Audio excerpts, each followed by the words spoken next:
Let's do one thing. Let's go through the scenario one by one. Okay, then then I think we don't need to execute the scenario, and we can run through the scenario. I want to see the adapter, how you configured the Zoho. I think it was working before, right? Sometime back in the beginning. Yeah. Right? You know this project. Okay. Okay. This one. This one. Yeah. Okay. Can you show me the Zoho integration? Let's go through. Yeah, this one. Yes, exactly. Yes. Yeah. Good. So basically, it receives the customer data, leads data in the CSV format from the source side. Okay. So From before the you start, FTP Viren, one server. question. I think you were able to execute end to end, right? It was working sometime back, right? It was working in the beginning. Actually, no, because I did not maintain any this authentication credentials in the security material. I do not have access for that due to that. Okay, that's fine. Okay, that's okay. Okay, go ahead. Yeah. Yeah. So this is the FTP to Zoho CRM integration.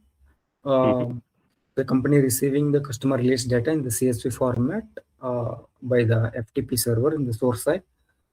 So we need to send this data to Zoho CRM system in the receiver side. And so the technical design we're talking about from the source side, it is FTP server, which is naming convention. It is like this. Leads and followed by date in the CSV form .csv extension. File structure is this. It is that files having first name, last name, email, and phone company. These fields it is having. So in the target side, obviously it is the Zoho CRM. We are using through STPI. We are posting the data to Zoho CRM based on the authentication. Here we are using OAuth 2.0 token-based authentication.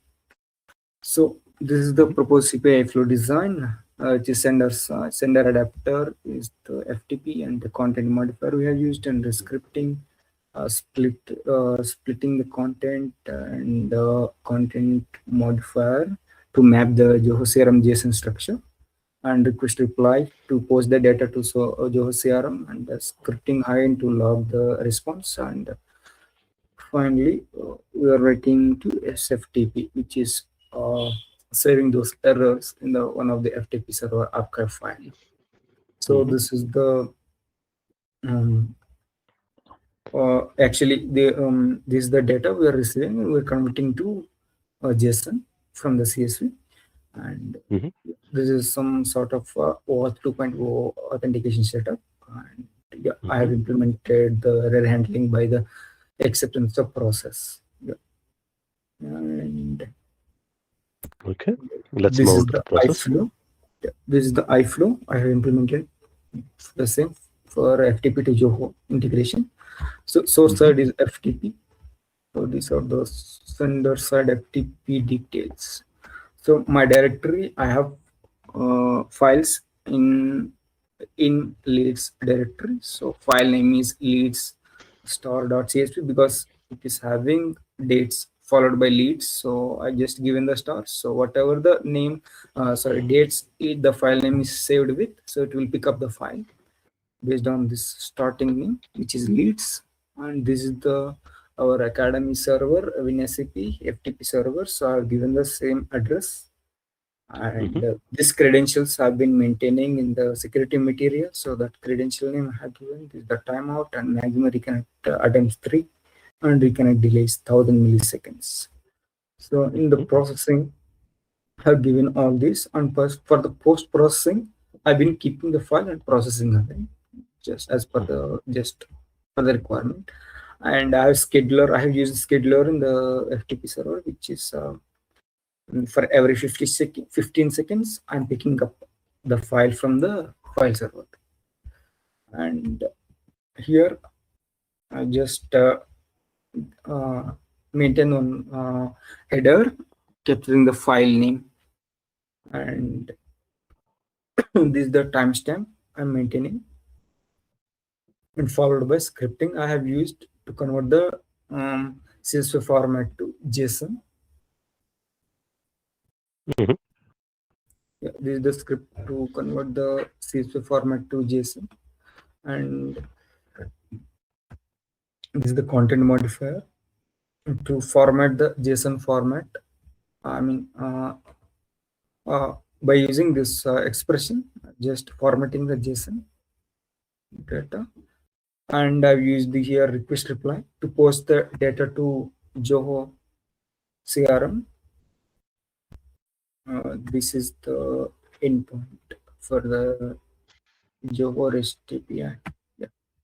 This is the address I'm maintaining. The method I've been maintaining is post and timeout, and all these parameters have been maintaining. So I'm posting the data to Zoho CRM. And finally, I'm logging the response of this Zoho API by using this script. And for the successful message response, I'm storing it in the FTP file server. If it in case any error happened, it goes to the exception subprocess. I'm maintaining, again, I'm logging those errors into FTP file server. I'm saving in the file server archive directory those errors. And again, along with that, I have configured mail. So mail will be triggered for the exception. And yeah, these are the files from the SAP FTP server. That is in directory. All leads information resides in this folder. So this is the source side folder, and so which it will receive the file periodically, and so these errors and successful responses will be stored in another directory, which is archive.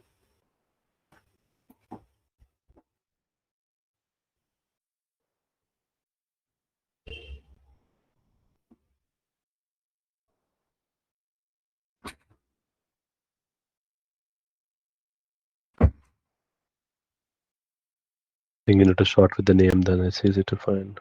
Here, this one, yeah, about STS. There's another one which is small letter A, starts with. Just a minute. Archive GPA.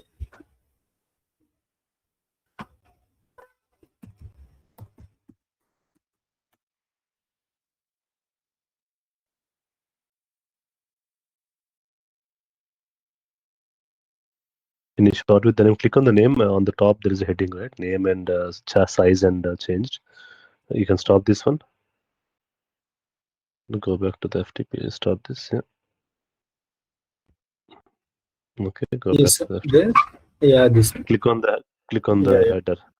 Yeah, exactly. Yes. Here, all the errors and successful responses will be stored here in this folder. Okay. Perfect. Okay. So the only missing piece is the connection to the Zoho CRM. I mean, I created a trail account of Zoho, and then maybe that is the reason why maybe it might have expired and you're not able to connect. So basically, what we need to do is we need to create a security material of authentication to auth 2. Yes. And with that, once you're authenticated, you can use that token security material here for the Zoho connection. Okay. Yes. That's how it should be done. Okay. Perfect. Okay. I think well done, Giresh. I think this actually works as expected. I think once we have the authentication ready, yeah, very good. Good.